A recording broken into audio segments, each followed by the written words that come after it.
Assalamualaikum warahmatullahi wabarakatuh.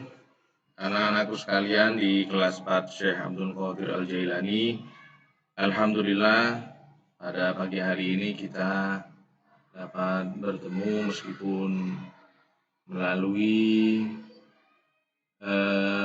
pembelajaran online atau daring.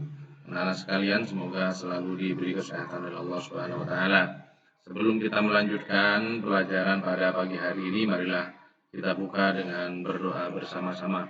Bismillahirrahmanirrahim. Raditu billahi rabba wa bil islami dina wa bi Muhammadin nabiyyan wa rasula.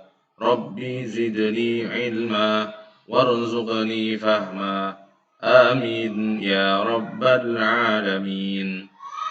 أعوذ بالله من الشيطان الرجيم بسم الله الرحمن الرحيم الحمد لله رب العالمين الرحمن الرحيم مالك يوم الدين إياك نعبد وإياك نستعين اهدنا الصراط المستقيم صراط الذين أنعمت عليهم غير المغضوب عليهم ولا الضالين. Amin. Baik anak-anak sekalian, pelajaran pertama pada hari ini adalah mata pelajaran seni rupa, di mana kita akan melanjutkan materi kemarin. Silahkan anak-anak buka halaman 12 pada buku lembar kerjanya, yaitu dengan materi menggambar sketsa busana. Baik, anak-anak sekalian, pada minggu yang lalu kita belajar bagaimana membuat sketsa, ya, bagaimana membuat sketsa, di mana sketsa itu adalah gambaran kasar, oret-oretan sebelum kita membuat gambar yang sempurna. Maka diperlukan sketsa. Termasuk hari ini kita akan belajar bagaimana membuat sketsa busana. Jadi busana yang kita pakai hari ini itu sebenarnya oleh para desainer itu lebih awal dibuat sketsa terlebih dahulu. Siapa tahu anak-anak sekalian kelak bisa menjadi desainer terbaik di masanya, ya, desainer pakaian yang bagus, yang bisa terkenal besok. Nah, ini dimulai dari kita bagaimana belajar tentang sketsa busana pada hari ini. Silakan siapkan buku tulis dan alat mencatatnya, pensilnya silakan disiapkan. Baik, kita lanjutkan bahwa sebelum kita mempelajari sketsa busana, ada yang perlu anak-anak pahami bahwa ada syarat-syarat yang harus dipenuhi dalam kita membuat sketsa. Salah satunya ada prinsip keseimbangan dan proporsional. Nah, prinsip keseimbangan dan proporsional itu diawali dengan memahami bidang simetri dan asimetri. Baik, silakan dibuka buku tulisnya dan dicatat.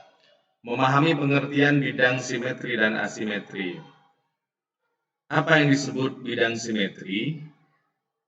Bidang simetri adalah kesamaan dan keseimbangan antara dua sisi atau bagian dari suatu objek. Jadi begini anak-anak sekalian, benda-benda di sekitar kita itu ada yang simetri, ada yang tidak simetri. Contoh, tubuh kita ini sebenarnya simetri. Jika dibelah dua, jika dibagi menjadi dua bagian yang sama, maka akan sama persis jika dilakukan pemotongan. Pakaian busana itu memerlukan memerlukan bidang yang simetri juga. Seperti apa bidang simetri itu? Seperti apa contohnya? Pertama kita lihat ada ini. Apa namanya ini? Betul. Ini namanya adalah segi empat. Segi empat jika dipotong bagian tengahnya, ini akan menjadi dua bagian yang sama persis. Maka jika dilakukan pemotongan, ini namanya bidang yang simetri, termasuk lingkaran. Itu kemudian segitiga sama kaki, ya, segitiga sama kaki. Termasuk juga ini segi 6, ada segi 8. Yang semuanya ini adalah bagian dari bidang simetri. Jadi anak-anak bisa melihat mana benda-benda di sekitar kita yang simetri. Tapi juga ada bagian yang asimetri. Jadi sudah dicatat ya, ini simetri semua, silakan dicatat. Kemudian ini yang asimetri. Bidang asimetri adalah tidak ada kesamaan dan keseimbangan antara dua sisi atau bagian dari suatu objek. Nih, jika dibagi menjadi dua bagian yang sama, maka tidak akan sama persis jika dilakukan pemutulan. Ini tidak simetri, mau dilipat seperti apapun tidak akan simetri. Ini namanya asimetri. Jadi kalau yang dilipat bisa menjadi sesuatu yang dipotong itu bisa menjadi bagian yang sama, itu namanya simetri. Jika tidak, maka itu adalah asimetri. Silahkan dicatat, di-pause, dan dicatat dalam buku tulisnya. Selanjutnya, kita akan belajar menggambar pakaian formal. Nah, kita perhatikan, pakaian-pakaian yang ada di sini, ini ada yang simetri, ada yang asimetri. Contoh, tadi seperti kemeja nih ya, kemeja di nomor 3 ini, itu simetri. Nah, tapi ada yang beberapa hal tidak simetri, seperti tempat kancinya yang satunya ada, yang satunya tidak ada. Jadi ada beberapa bagian yang memang simetri dan asimetri. Jadi apa yang dikatakan pakaian formal? Pakaian formal adalah jenis pakaian yang dirancang khusus untuk acara-acara resmi, seperti acara bisnis, pemerintahan, keluarga. Biasanya terdiri atas setelan jas, gaun, rok panjang, kemeja, dasi, dan sepatu formal. Ini contoh pakaian formal. Jadi sebelum pakaian formal itu diaplikasikan kepada kain, itu terlebih dahulu para desainer membuat sketsanya. Seperti apa? Ingat apa kelampinan? Ingat apa seperti itu? Nah, itu sketsanya. Kemudian ada jenis pakaian yang kedua, namanya pakaian kasual. Pakaian kasual, mohon maaf ya, ini sebentar ada kesalahan. Jadi ini pakaian kasual, oke. Kasual, baik. Pakaian kasual adalah jenis pakaian yang dipakai sehari-hari. Kalau yang tadi kan digunakan hanya untuk acara-acara resmi saja. Tapi yang ini tidak, anak-anak sekalian, digunakan setiap hari santai ya, ciri-cirinya lebih santai, tidak formal. Itu ada kaos, ada jaket, bahkan celananya juga jeans. Kemudian ada celana pendek, ada kaos untuk main, ada kaos lengan panjang ya.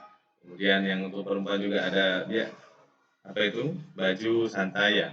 Nah, ini namanya pakaian kasual. Ini juga sebelum diaplikasikan kepada kain, para desainer itu membuat sketsanya, oret-oretannya dulu, seperti apa kaosnya, dan seterusnya. Nah, baik, silakan anak-anak, ada tugas untuk hari ini. Anak-anak, buatlah sketsa gambar pakaian yang kamu suka.